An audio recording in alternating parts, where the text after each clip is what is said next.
Ah, bueno, muchas gracias a todos por estar aquí. Gracias a Silvana y a Alma que han organizado estas charlas durante todo este tiempo y por abrir estos espacios y gracias por la invitación. Ah, no quiero hacer, pues será un poco atípica la charla porque no quiero hacerlo tipo,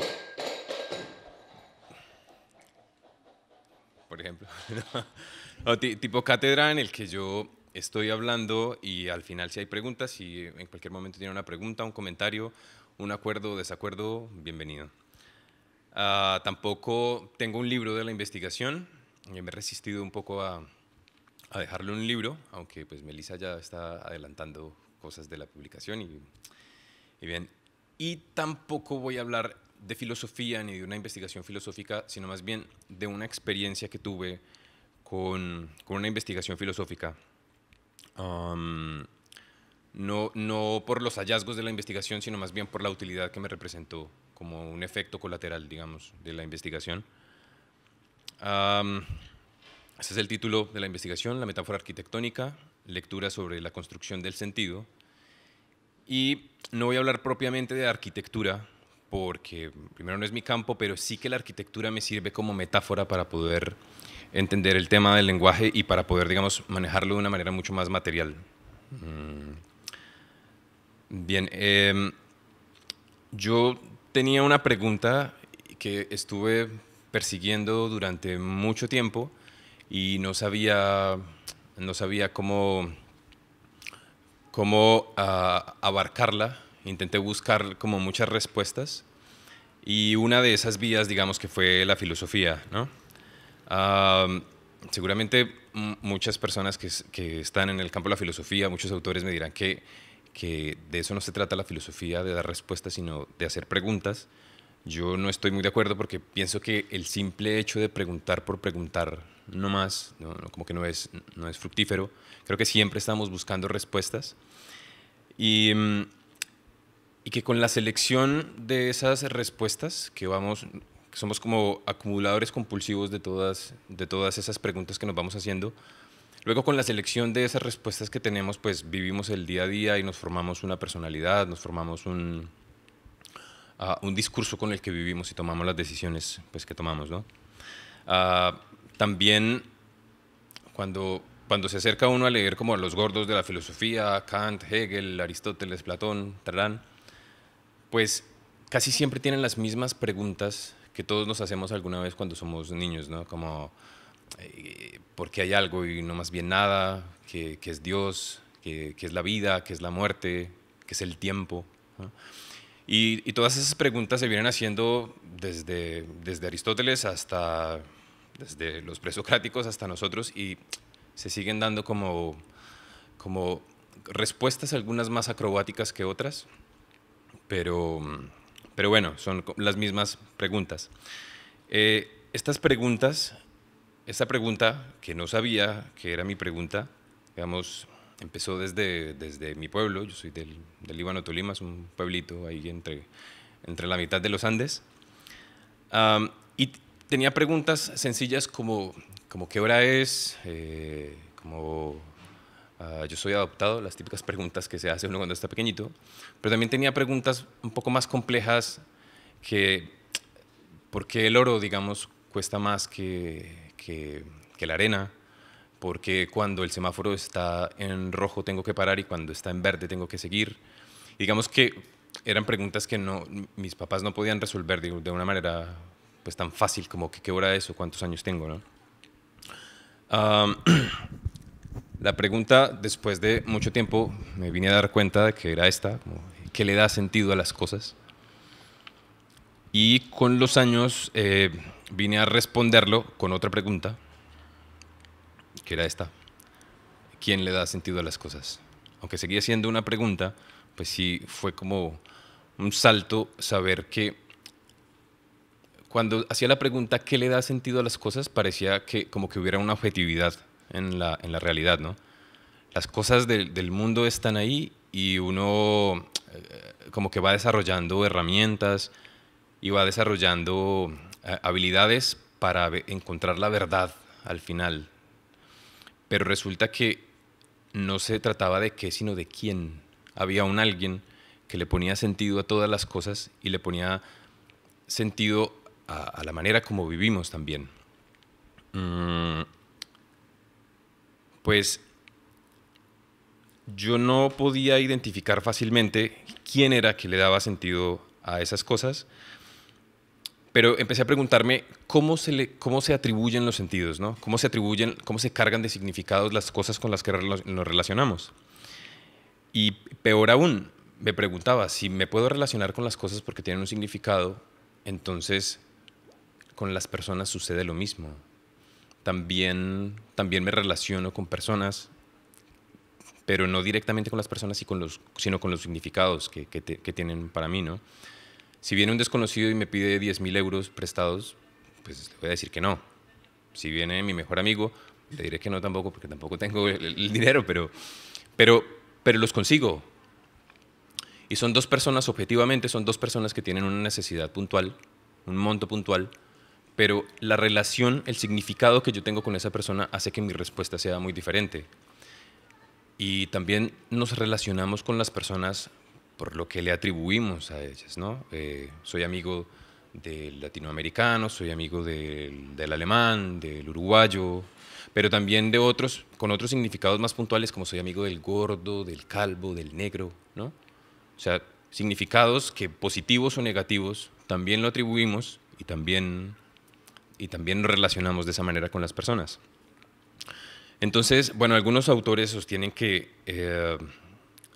queremos aprender las cosas con las que nos relacionamos, aprender con H y sin H intermedia, ¿no? Y claro, vemos una multiplicidad en millones de plantas, millones de animales, millones de formas en el mundo y tenemos que organizarlas de alguna manera, ¿no? Es el primer paso.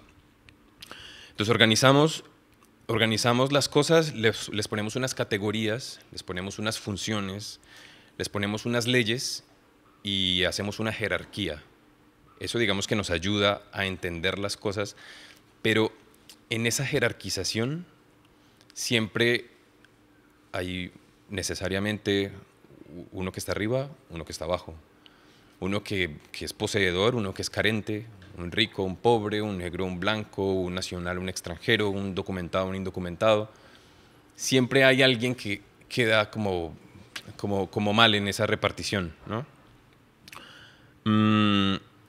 Y esa jerarquía, además, tiene otro problema, que me parece incluso peor que el del orden, y es la naturalización de esas diferencias, ¿no? Hay una expresión aquí en España que es como es lo que hay, ¿no? Y nosotros tenemos muchas expresiones también por el estilo, ¿no? Como, pues, las cosas son así, el mundo es así, la vida es así. Como que no se puede, como que de alguna manera se presentan esas divisiones que alguna vez se formaron inamovibles, como si fueran naturales. Ese es, digamos, como para mí el problema más grande, ¿no? Bien, pues luego de estar buscando autores, me encontré con este señor, que es como la primera persona que intenta sistematizar el sentido del lenguaje. Digamos, Aristóteles dice que el hombre por naturaleza desea saber, pero ese saber solamente se logra a través del lenguaje. Pero claro, el lenguaje se nos presenta de una manera muy amplia. Entonces tenemos que empezar a seleccionar y tenemos que ordenar el lenguaje para poder aprender. Pues Aristóteles hace el Organon, que son 5 tratados en los que hace exactamente lo mismo, una división, unas categorías. Empieza por las palabras simples, por los términos simples, y a esos términos simples les pone un valor de verdadero o un valor falso, ¿no? Entonces, una cosa no puede no ser y ser al mismo tiempo, ¿no? Yo no puedo estar aquí sentado hablando en Barcelona y al mismo tiempo estar sentado en Medellín. O estoy sentado en Barcelona o estoy sentado en Medellín, una de las dos, no hay más posibilidad. Y entonces, a partir de todas estas leyes, que obviamente es un sistema que busca busca ayudarnos a entender y a comprender, pues se van filtrando ciertas jerarquías que, que de una dimensión pues enorme. Aristóteles coge entonces estos términos y de estos términos hace premisas, con esas premisas hace razonamientos, con esos razonamientos hace conclusiones o hacemos conclusiones, con esas conclusiones hacemos leyes, instituciones y vivimos la vida en general, ¿no? Pero claro, esto en el terreno del lenguaje, como es tan difícil poder asimilarlo en el lenguaje porque somos en el lenguaje. Entonces me encontré una cosa antes. Parece que, digamos, la cita es anacrónica porque estamos hablando de Aristóteles y de Aristóteles a nosotros tenemos muchos siglos en medio, pero estamos hablando primero de un hombre que fue el profesor de Alejandro Magno, el dueño de medio mundo, y aparte de eso, de una tradición eclesiástica, porque la iglesia también toma todos los fundamentos aristotélicos para fortalecer la iglesia y son funciones y categorías y valores y parámetros que llegan hasta nosotros tal cual. O sea, creo que nosotros nos relacionamos de una manera muy aristotélica con el mundo, aunque no lo sepamos, ¿no? Y luego me encontré con este otro señor. Este señor escribe un tratado de arquitectura y básicamente tiene el mismo plan de Aristóteles. Y dice, bueno, yo escribí este tratado para que nosotros empecemos a construir, digamos que sería un libro un poco ingenuo, ¿no? O sea, no tiene mucha repercusión si uno piensa que es un libro, pero estamos hablando, este señor es Marcos Vitruvio y fue el arquitecto del César, es decir, fue el arquitecto del Imperio Romano, fue el Imperio Romano que llega hasta el día de hoy, nos comunicamos en una lengua romance, ¿no? Y entonces este señor tiene un proyecto muy megalómano y quisiera como leer algunos apartes del libro. Si alguien también quisiera el libro, se lo puedo pasar, es de esas cosas que definitivamente hay que leer. Dice Vitruvio, la arquitectura es una ciencia adornada con numerosas enseñanzas teóricas y con diversas instrucciones que sirven de dictamen para juzgar todas las obras que alcanzan su perfección mediante las demás artes. Vemos, por ejemplo, cómo él dice, vale, necesitamos la teoría, pero necesitamos la práctica, ¿no? Es como el salto en el que la teoría, por lo menos lo que se puede entender con Aristóteles, pues aquí se llega a lo concreto, se materializa. Este conocimiento surge de la práctica y del razonamiento. La práctica consiste en la consideración perseverante, frecuente, de la obra que se lleva al término mediante las manos, a partir de una materia, de cualquier clase, hasta el ajuste final de su diseño. El razonamiento, en cambio, es una actividad intelectual que permite interpretar y descubrir las obras construidas con relación a la habilidad y a la proporción de las medidas. Por tanto, aquellos arquitectos que han puesto todo su esfuerzo sin poseer una cultura literaria suficiente, aunque hubieran sido muy hábiles con sus manos, no han sido capaces de lograr el objetivo ni de adquirir el prestigio por sus trabajos. Por el contrario, los arquitectos que confiaron exclusivamente en sus propios razonamientos y su cultura literaria dan la impresión de que persiguen más una sombra que una realidad. Pero los que aprendieron a fondo ambas sí lo han logrado, adquiriendo enorme consideración, pues se han equipado de todas las defensas, como así fue su objetivo. Claro, lo que intenta Vitruvio es hacer de la arquitectura la madre de todas las ciencias y traer todas las artes y todos los saberes hacia la arquitectura para coronarla como la madre de las ciencias, ¿no? Y donde más encuentro, digamos, este paralelo de construir las relaciones que tenemos con las cosas y la arquitectura directamente, pues dice Vitruvio, Dice, ciertamente a todas las actividades y artes, pero especialmente a la arquitectura, le pertenece lo significado y lo significante. Lo significado es el tema que uno se propone, del que se habla. Significante es una demostración desarrollada con argumentos teóricos y científicos. Por tanto, quien confiese ser arquitecto debe ser perito en ambas cuestiones. Así pues, es conveniente que sea instruido, hábil en el dibujo, geometría, lector atento de filósofos, entendido en las artes de la música, documentado en medicina, ilustrado en jurisprudencia, perito en astrología y en los movimientos del cosmos. Ya más o menos puede uno ver las exigencias que tiene este tipo. Claro, estas son las exigencias, pero luego viene la hora de empezar a construir.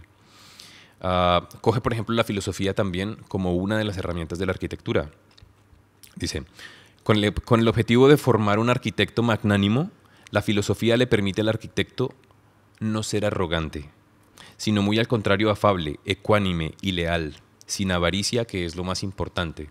Es decir, aparte de todo, está poniéndolo como haciendo el papel de la justicia, ¿no? Es un hombre que construye, pero construye y además se ha educado en las artes de la filosofía que le ayuda a ser ecuánime y por lo tanto su criterio es un criterio que está bien, ¿no? Una vez empieza a construir, empieza a darle forma a cada pared que construye y símbolos y significados a cada uno, ¿no? Hay una parte que me llama mucho la atención, dice, si uno, por ejemplo, en su obra, pone en vez de columnas estatuas de mármol, de mujeres ataviadas con estola, y les coloca encima túmulos y cornisas, los curiosos pedirán una explicación. Se trata de esta obra, son las Cariátides, y dice el texto, Caria, explicando esta obra, Caria, una ciudad peloponesa, conspiró con el enemigo persa contra Grecia. Más tarde, liberados ya de la guerra, con una gloriosa victoria, los griegos se declararon en común acuerdo a los cariates. Así fue que, después de haber conquistado la plaza, asesinado a sus hombres y destruido la ciudad, redujeron a la esclavitud a sus matronas y no consintieron que se quitaran las estolas y los atavíos matronales, no con la idea de exhibirlas a la vez en el desfile triunfal, sino para dejar patente que, marcadas por el peso del oprobio eterno, expiaban ellas las culpas de su ciudad con el castigo de la esclavitud. Por eso los arquitectos de entonces representaron en los edificios públicos sus figuras en actitud de soportar una carga para que el notorio escarmiento de la falta que cometieron los cariates pasara a la posteridad. Es decir, es un símbolo muy fuerte, ¿no? Como permanecer con este peso, y sin embargo un símbolo que a voluntad se puso para educar al pueblo, ¿no? Hay otra construcción, no la encontré, habla sobre los lacedonios y dice que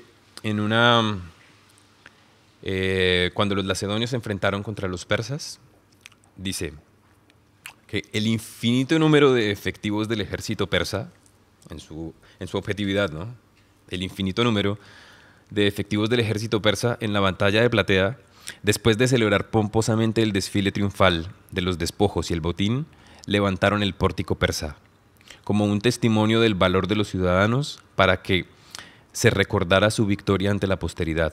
Posteriormente se colocaron como sustentación de la techumbre estatuas de cautivos ataviadas con su bárbara indumentaria, castigados así por la soberbia con el merecido oprobio. Dicha postal tenía dos propósitos: que el enemigo escarmentara por temor a sufrir las consecuencias de la bravura lacedonia, y también para que los ciudadanos, estimulados por el deseo de la gloria, estuviesen prestos a defender la libertad, ¿no? Entonces, significados también que están dispuestos de alguna manera, no solamente para recordar la gloria de algún evento pasado, sino también para estar prestos a dar la vida, porque hay que defender a quien puso los símbolos, ¿no? bueno, llama a todas las artes también, pero me llama especialmente el tema de la música, porque dice, ah, conviene que el arquitecto aprenda de música para que pueda efectuar bien el temple de las balistas, las catapultas y los escorpiones. Son unas formas de catapultas que se usaban en la época, puesto que a ambos lados de sus bastidores tenían los orificios hemitonos. Es decir, Vitruvio habla indistintamente de armas, como si las armas fueran instrumentos, ¿no? Y habla de la guerra como si la guerra fuera una orquesta. Dice, con ayuda de los tornos y las palancas se tensan unos haces de nervios retorcidos que no se traban ni se fijan hasta que no se producen sonidos exactamente iguales al oído del artillero. Pues los brazos que van insertados en los tensores, cuando se extienden, deben mandar el mismo impulso a la par de uno y otro lado. Y si no suena con un igual tono, harán imposible la trayectoria recta de los proyectiles.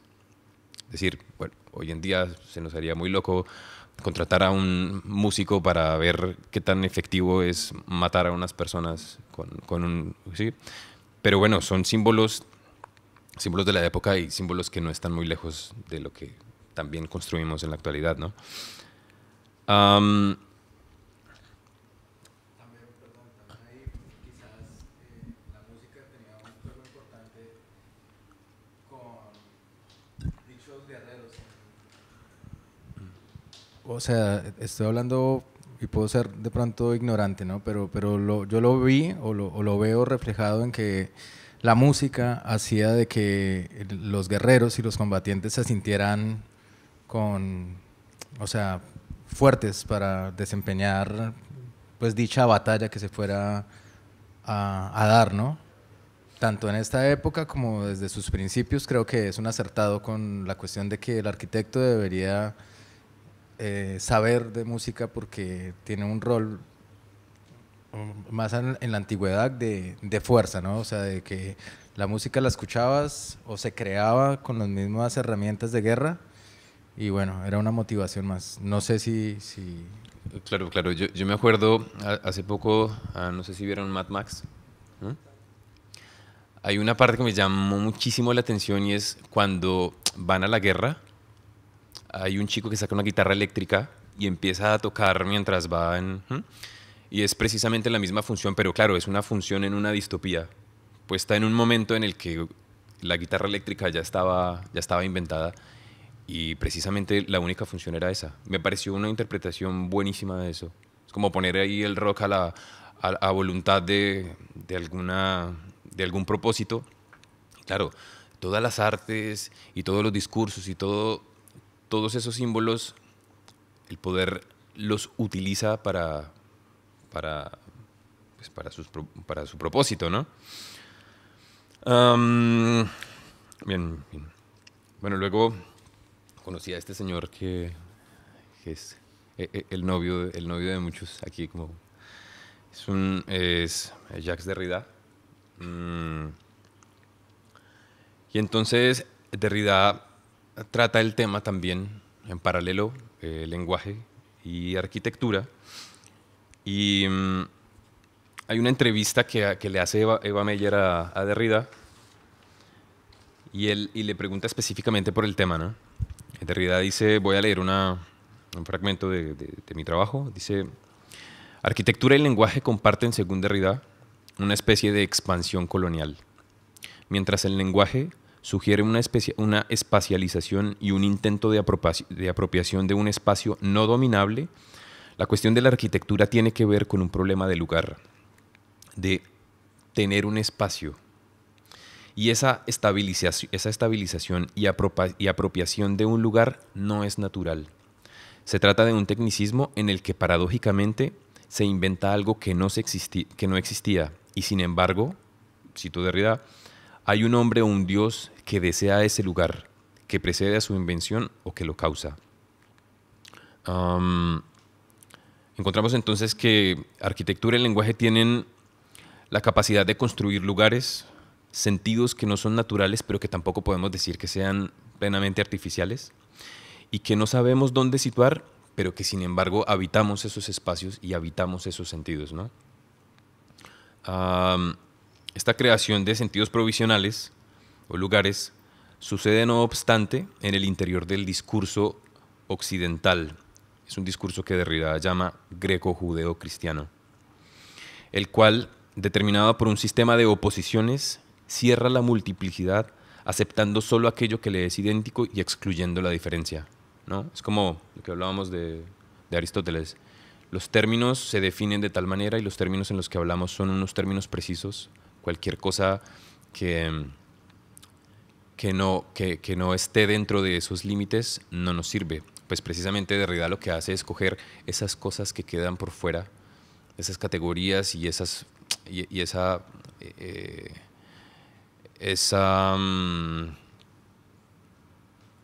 cosas impuras, ¿no? Y de eso precisamente hacer filosofía, como dice él, como en las márgenes, ¿no? Y el tema de la arquitectura y del lenguaje lo explica a través de un mito, que es el mito de la Torre de Babel. Es un mito además súper curioso porque es muy famoso, pero en la Biblia realmente aparece en una paginita nomás, no se vuelve a mencionar en toda la Biblia. Y entonces él coge este mito para poder explicar por qué desde la mitología y desde la vida práctica, digamos, lenguaje y arquitectura son exactamente la misma cosa. Voy a leerles el fragmento, es muy corto. El fragmento de la Torre de Babel. Dice: era entonces toda la tierra de una sola y una misma palabra. Y aconteció que cuando salieron de oriente, hallaron una llanura en la tierra de Sinar, y se establecieron allí. Y se dijeron unos a otros: vamos, hagamos ladrillos y cosámoslos con fuego. Y les sirvió el ladrillo en lugar de piedra y asfalto, en lugar de una mezcla. Luego dijeron: vamos, edifiquemos una ciudad y una torre cuya cúspide llegue al cielo, y hagámonos un nombre, por si fuésemos esparcidos por toda la tierra. Y descendió Jehová para ver la ciudad y la torre que edificaban los hijos de los hombres, y dijo Jehová: he aquí el pueblo es uno, y todos tienen un mismo lenguaje, y han comenzado la obra, y nada les hará desistir ahora de lo que han empezado. Ahora pues, descendamos y confundamos allí su lengua, para que ninguno entienda el habla de su compañero. Así los esparció Jehová desde allí sobre la faz de la tierra, y dejaron de edificar la ciudad.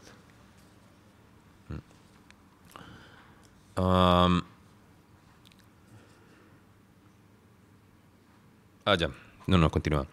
Por eso fue llamado con el nombre de Babel, porque allí confundió Jehová el lenguaje de toda la tierra, y desde allí los esparció sobre la faz de la tierra.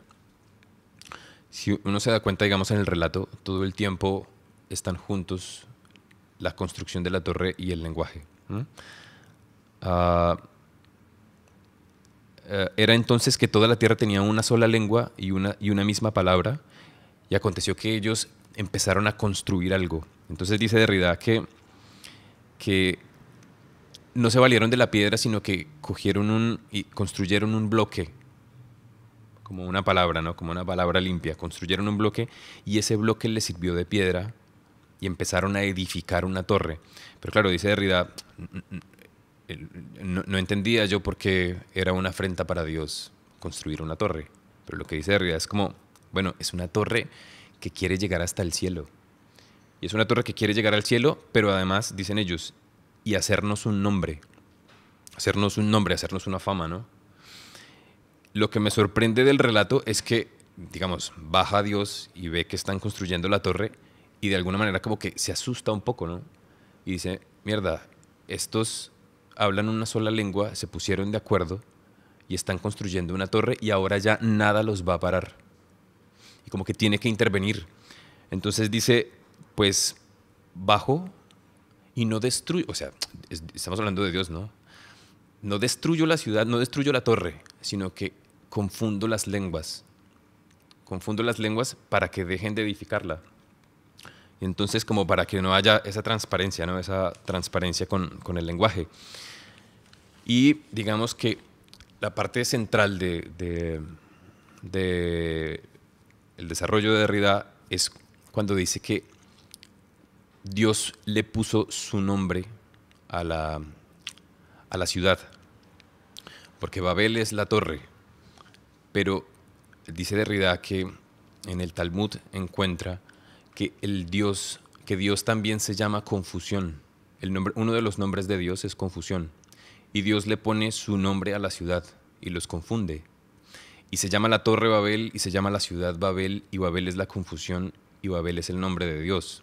Entonces, como si el mismo nombre sirviera para todas las cosas en el mismo grado de importancia. Entonces, este es como el juego más o menos que está haciendo Derrida todo el tiempo con el tema del lenguaje.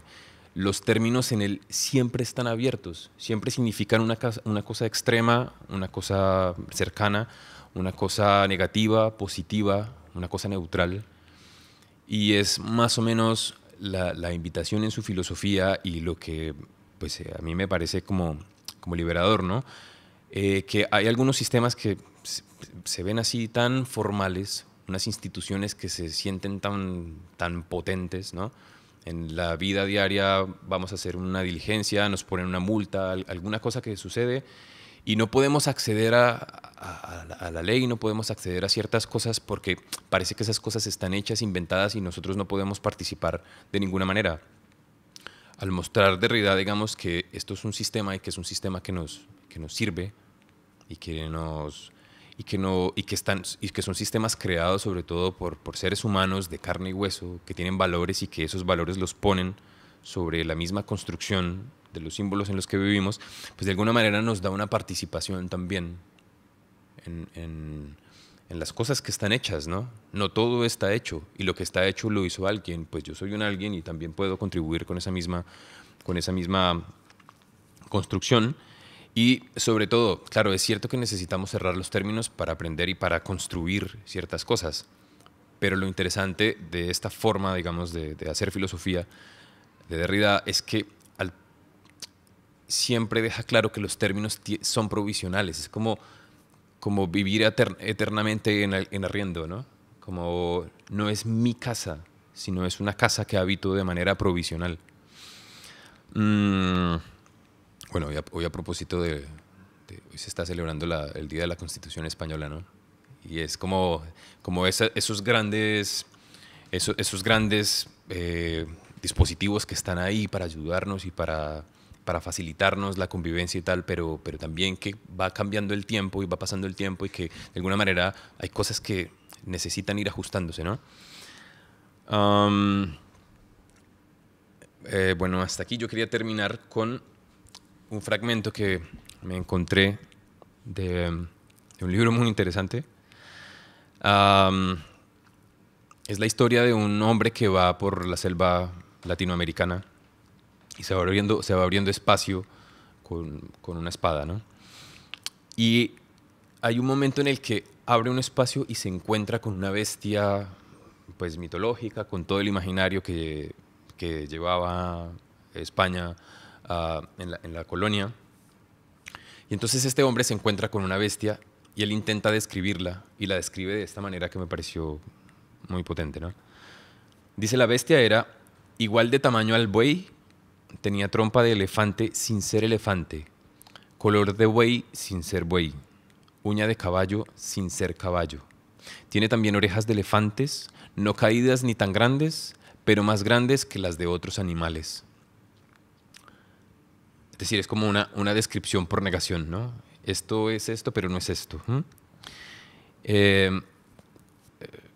Claro, son ese tipo de figuras y de quimeras y de cosas que se fueron creando en la colonia, y mucho tiempo después pues se vino a descubrir que era un oso hormiguero, ¿no? Si no tenía mucha ciencia.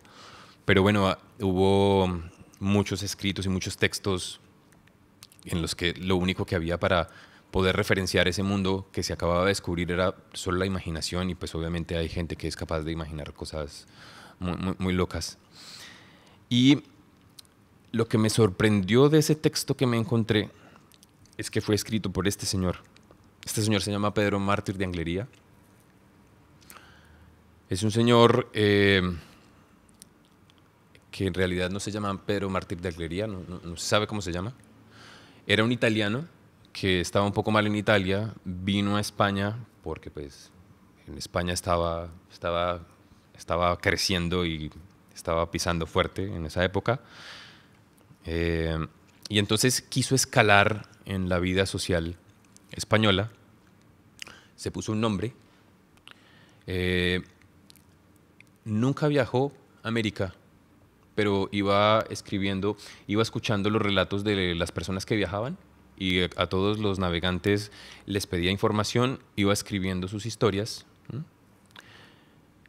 Y este señor, pues que no fue a América, que no se llamaba Pedro Mártir de Anglería, que no era español, sin embargo, terminó escribiendo el texto que fue la primera historia oficial de América para Europa y pues para todo el mundo conocido, ¿no? Fue la primera historia oficial y sin embargo, pues toda la información venía de una imaginación y sin embargo pues se construyen estas cosas, ¿no? Bueno, hasta allí, hasta allá. Preguntas, chistes, manimotos. Muy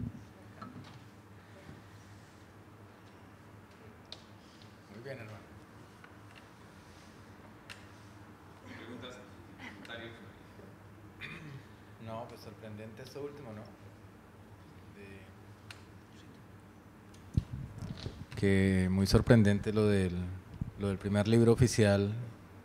Viene de solo historias que, o sea, el primer chismoso, ¿no? Sí, exacto. ¿Sí? Sí, es así, pero a la vez fue muy inteligente al hacerlo porque pues nadie pensó hacerlo igual. Claro, a mí lo que me preocupa de esto, como no es solamente como la astucia de hacerlo y muchas veces de crear un sistema que uno cree que es como muy neutral y como que es en pro del bien y luego resulta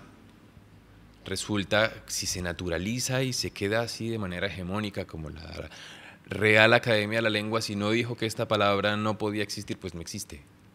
Es como que no nos podemos mover porque entonces la institución dice que no. Pues claro, la institución, la ley, la neutralidad también es un sistema que está hecho por nosotros mismos, que tienen sus errores y sobre todo los valores que nosotros creemos que deben tener las cosas, ¿no? Entonces, claro, hay gente que es muy astuta con buscar las formas de consolidar proyectos y programas, pero